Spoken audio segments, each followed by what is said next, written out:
Oh, hello. I didn't see you there. I am Professor Bradley Hupsch, and today we'll be talking about Sonnet 146 by William Shakespeare. In the first quatrain, the poet addresses his soul. He wonders aloud, how can he look so happy on the outside, yet suffer so much on the inside? The speaker brings up the main theme of this poem, the conflict between satisfying material desires and the redemption of one's soul. In the second quatrain, the speaker ponders aloud on the impermanence of life.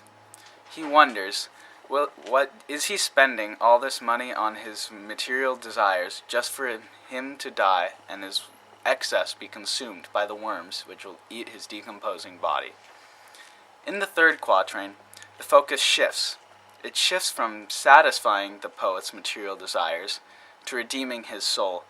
He realizes that his soul can only be saved by rejecting his material desires. In the ending couplet, the poet is in the end saved. He realizes that by rejecting his material desires, he saves his soul and thus defeats death as he is accepted into heaven.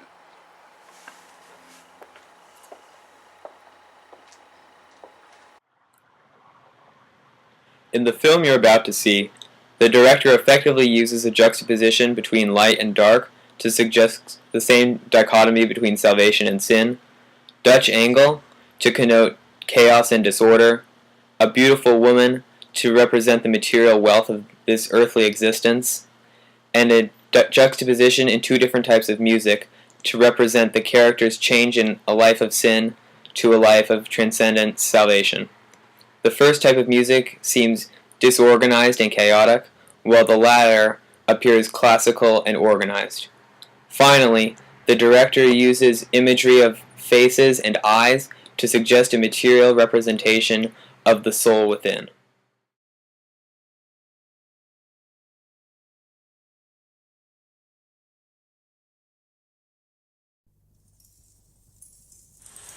Poor soul, the center of my sinful earth.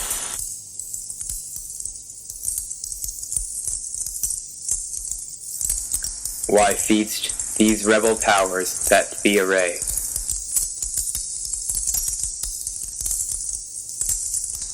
Why dost thou pine within and suffer dearth?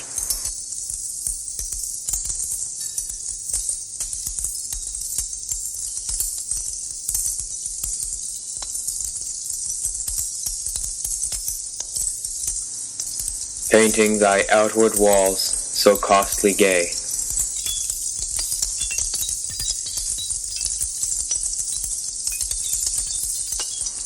why so large cost, having so short a lease?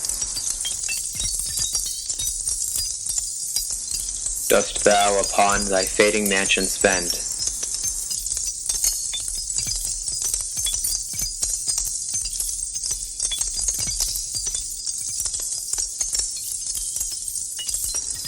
Shall worms, inheritors of this excess, eat up thy charge? Is this thy body's end?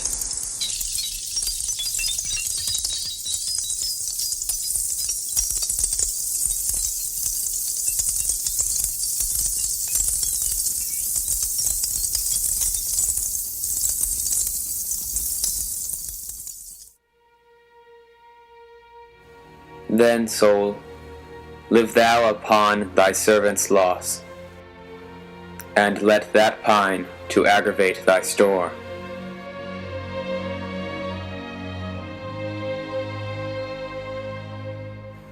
By terms divine, in selling hours of dross,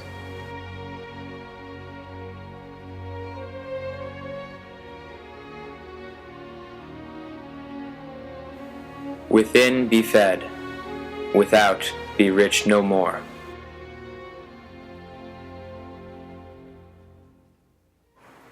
So shalt thou feed on death, that feeds on men.